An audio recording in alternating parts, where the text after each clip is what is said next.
and welcome to Bible Body Doubling. This is where we read the stories out loud and we wonder out loud. I'm your host, Giovanna J, here with my co hosts, KJ5 and CSB. A little bit of technical difficulty. So, about last episode, let's talk about it. Let me go ahead and go on here real quick. So we had a couple of characters that got introduced last episode. We have Elkanah, Hannah. So Elkanah is Hannah's husband, if you guys remember. All of my all of my subscribers. All of my listeners. I think it was about two on last episode. Okay, so we have Hannah. Hannah couldn't have any children. So just reminding you about the characters. Hannah couldn't have any kids, and her husband's name was Elkanah. He had more than one wife. So the other wife's name was Penina. Penina could have kids, okay? Then we went on to Eli got introduced on the scene. Eli was a priest in the temple of God at Shiloh. Next, we had Hophni and Phinehas. Hophni and Phinehas was Eli's sons, but they was a little wicked, okay? So they was out there with some sexual moralities. Remember, they was having sex with some of the women at the temple gate. And then we had some extortion happening there. And then we have Samuel. Samuel is the kid that Hannah ended up being able to have. That's the one that God blessed her to have. We have the Philistines, which is the nation of Israel's arch nemesis. And then we have Eli's daughter-in-law, the mother of Ichabod. Or Ichabod. And Ichabod is Eli's grandson. Okay, I'm really trying not to have any spoiler alerts in here. It's very difficult for me, very difficult for me. But either way it goes, I want to pause here for a second and tell you all how excited I am to be reading to you all. And to my 1 to 2 listeners, I am here. I am excited. This is so much fun to me. I'm so elated to be here, to be reading to you all. Okay, enough with all the stuff, the mushy stuff. Let's get into this good book. So last episode we read First Samuel chapter 1 verse 4. This episode we're going to be reading First Samuel chapter 5, and I'm going to try to get all the way through to chapter 9. Okay, hold on. Let me get myself situated. All right, let's get into this good book. All right, chapter 5. Open scene, close scene. So we stopped where the daughter died. The daughter-in-law died. Dun, dun, dun. Chapter 5. After the Philistines had captured the Ark of God, they took it from Ebenezer to Ashdod, brought it into the temple of Dagon, and placed it next to his statue. When the people of Ashdod got up early in the morning, there was Dagon. Listen, I love the sound of a turning Bible page.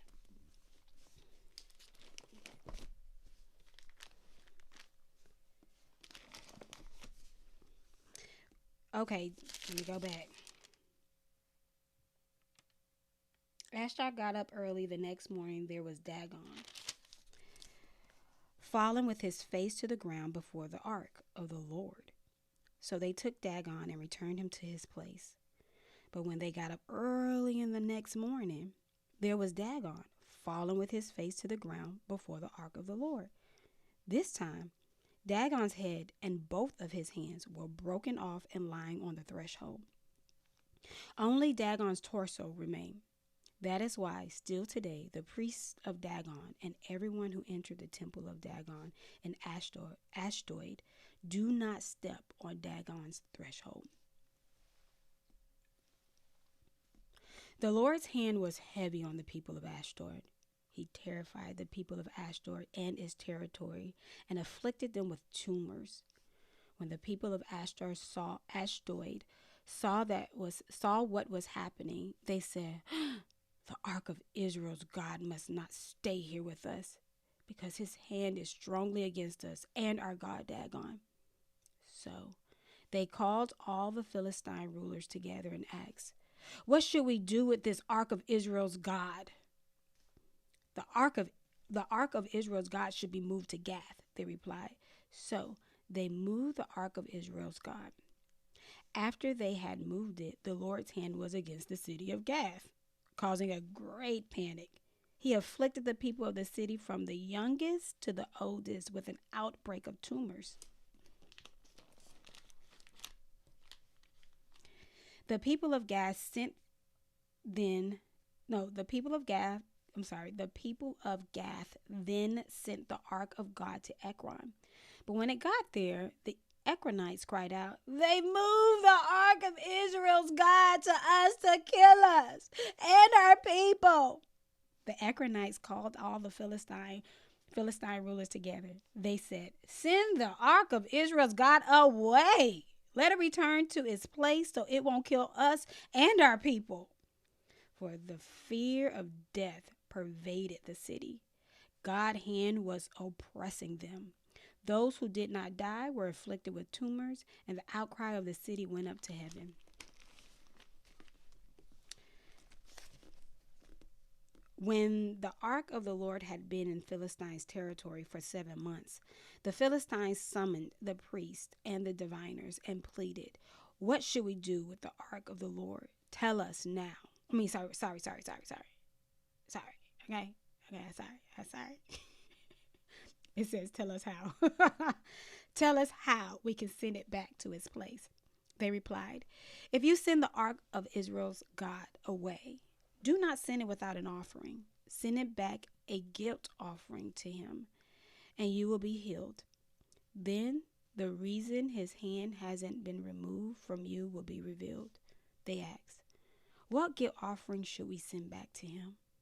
And they answered, 5 gold tumors and 5 gold mice, corresponding to the number of Philistine rulers, since there was one plague for both you and your rulers.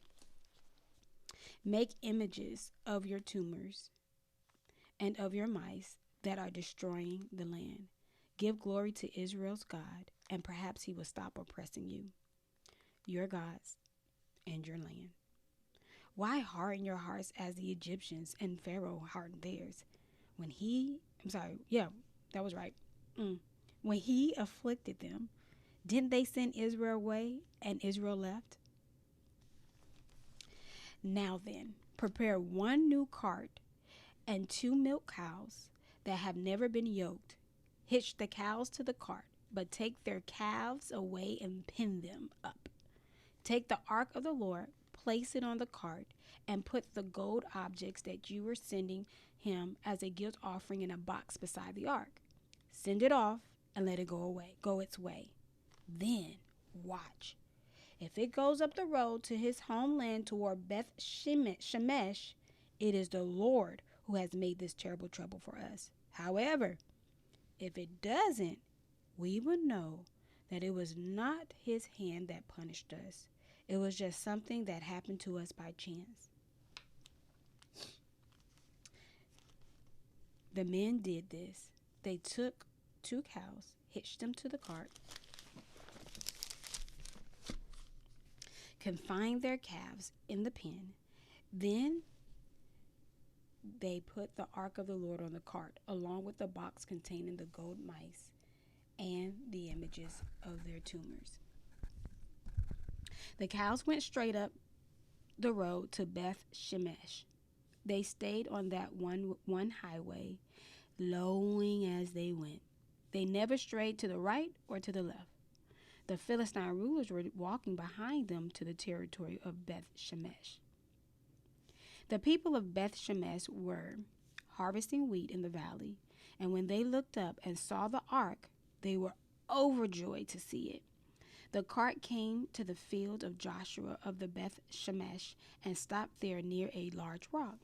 The people of the city chopped up the cart and offered the cows as a burnt offering to the Lord.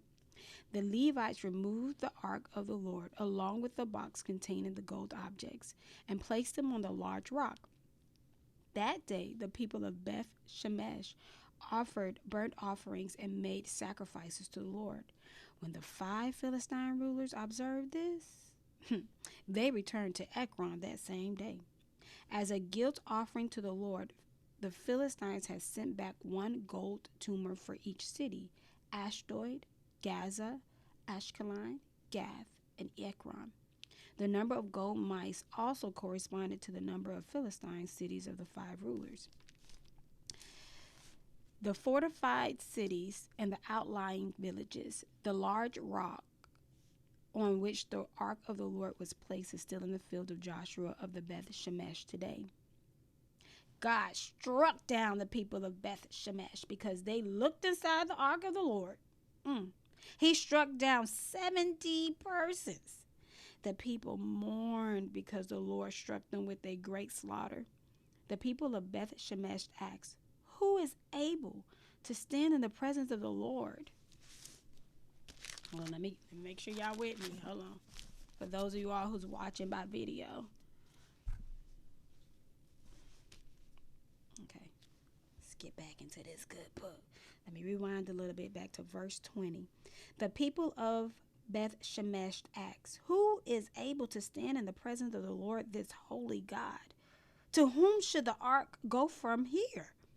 They sent messengers to the residents of Kiriath Jearim, saying, "The Philistines have returned the ark of the Lord. Come down and get it." So the people of Kiriath Jearim came for the ark of the Lord and took it to Abinadab's house on the hill. They consecrated his son Eleazar to take care of it. Time went by until 20 years had passed since the ark had been taken to Kiriath Jearim. Then the whole house of Israel longed for the Lord. Samuel told them, "If you are returning to the Lord with all your heart, get rid of the foreign gods and the Ashtoreths that are among you. Dedicate yourselves to the Lord and worship him only." And worship only him. Okay, I changed the positions a little bit. It's still the word of the God. And worship only him. Then he will rescue you from the Philistines. So the Israelites removed Baals and the Ashtoreths and only worshiped the Lord. Samuel said, "Gather all Israel at Mizpah, and I will pray to the Lord on your behalf." When they gathered at Mizpah, they drew water and poured it on in the Lord's presence. They fasted that day, and there they confessed, "We have sinned against the Lord." And Samuel judged the Israelites at Mizpah. When the Philistines heard that the Israelites had gathered at Mizpah, their rulers marched up toward Israel. When the Israelites heard about it, they were afraid because of the Philistines. The Israelites said to Samuel, "Don't stop crying out to the Lord of God for us, so that he will save us from the Philistines." Then Samuel took a young lamb and offered it as a whole burnt offering to the Lord. He cried out to the Lord on behalf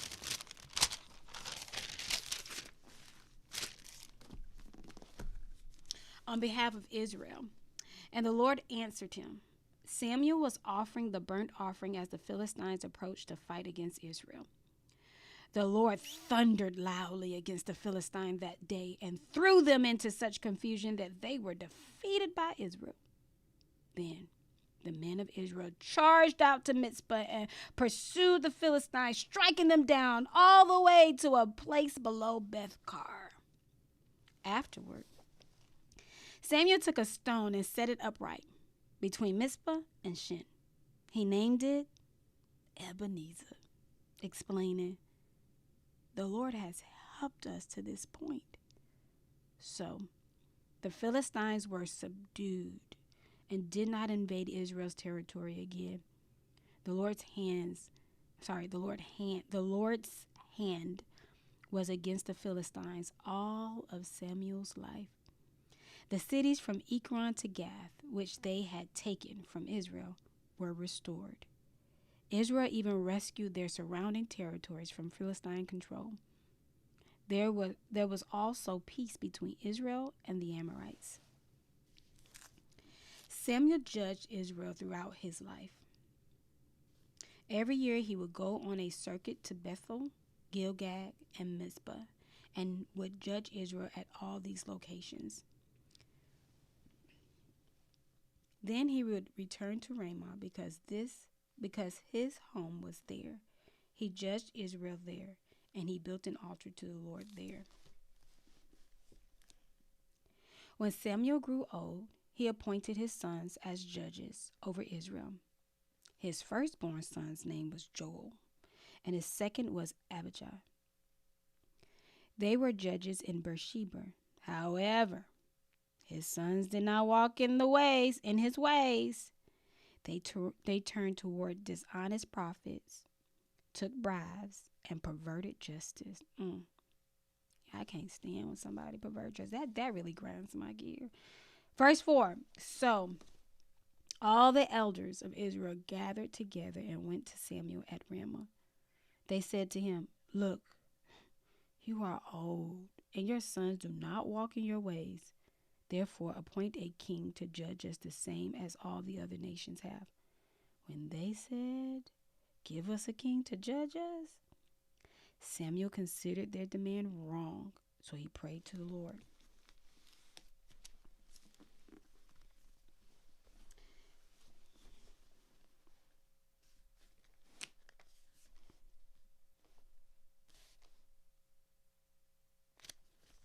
But the Lord told him, "Listen to the people and everything they say to you. They have not rejected you.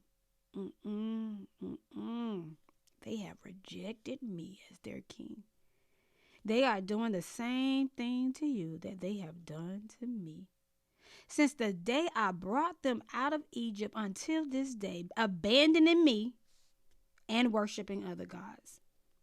Listen to them, but solemnly warn them and tell them about the customary rights of the king who will reign over them." Samuel told all the Lord's word to the people who were asking him for a king.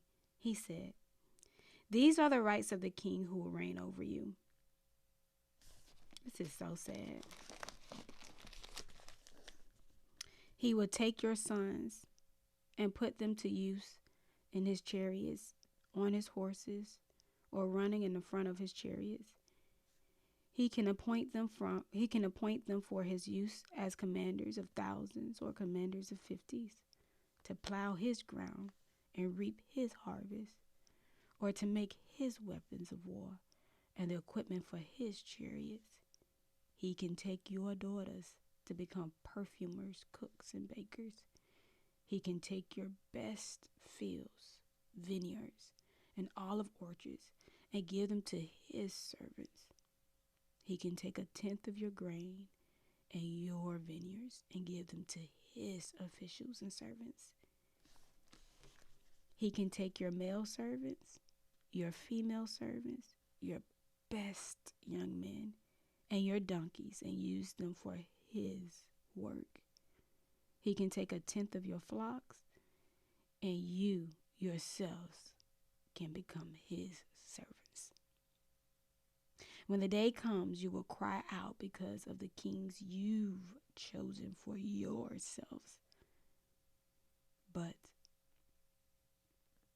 the Lord won't answer you on that day." The people refused to listen to Samuel. "No," they said, "we must have a king over us. Then we'll be like all the other nations. Our king will judge us. Go out before us and fight our battles." Samuel listened to all the people's words, and then he repeated them to the Lord. "Listen to them," the Lord told Samuel. "Appoint a king for them." Then Samuel told the men of Israel, "Each of you, go back to your city.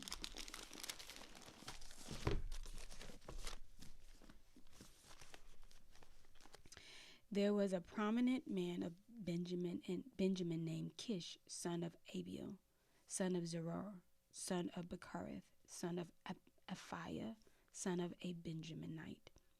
He had a son named Saul, an impressive young man. There was no one more impressive among the Israelites than he. He stood a head taller than anyone else. One day, the donkeys of Saul's father's Kish wandered off. Kish said to his son Saul, "Take one of the servants with you and go look for the donkeys." Saul and his servants went through the hill country of Ephraim and then through the region of Shalisha, but they didn't find them.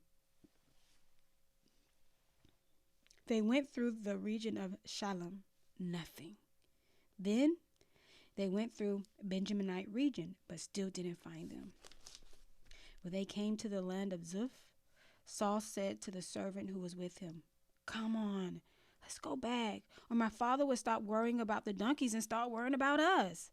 "Look," the servant said, "there's a man of God in this city who is highly respected. Everything he says is sure to come true. Let's go there now. Maybe he'll tell us which way we should go." "Suppose we do go," Saul said to his servant. What do we take the man? The food from our packs is gone, and there's no gift to take to the man of God. What do we have?"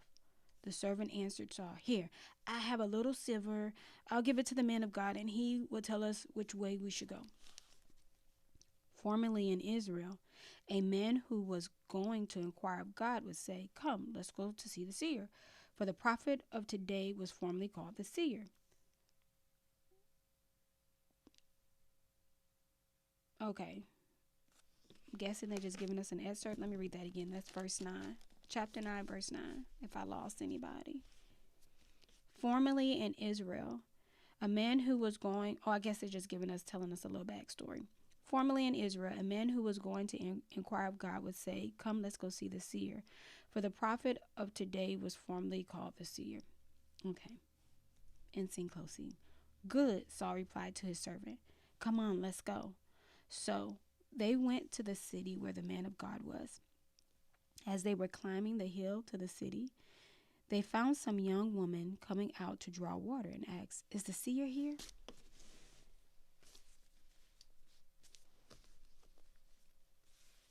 The woman answered, "Yes, he is ahead of you. Hurry, he just now entered the city because there's a sacrifice for the people at the high place today.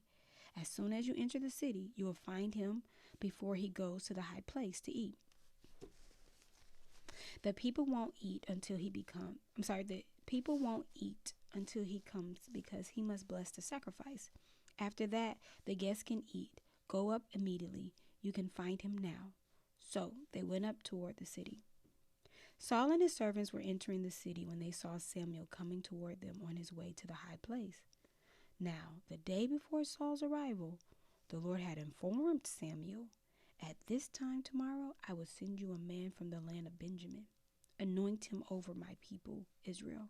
He will save them from the Philistines because I have seen the affliction of my people, for their cry has come to me." Oh, that's so sweet of him.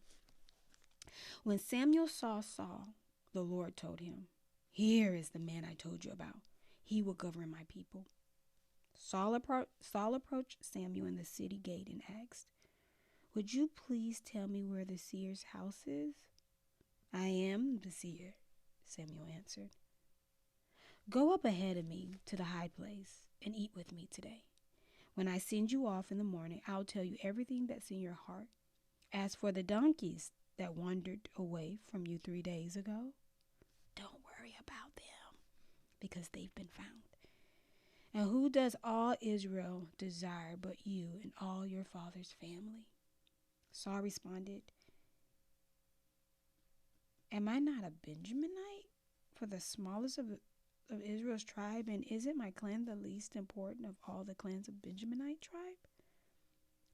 So why have you said something like this to me?" Samuel took Saul and his servant, brought them to the banquet hall, and gave them a place at the head of the 30 or so men who had been invited. Then Samuel said to the cook, "Get the portion of meat that I gave you and told you to set aside." Oh no! Chapter 9 is almost up. Bible reading time is almost up and it's getting juicy. Okay. The cook picked up the thigh and what was attached to it and set it before Saul.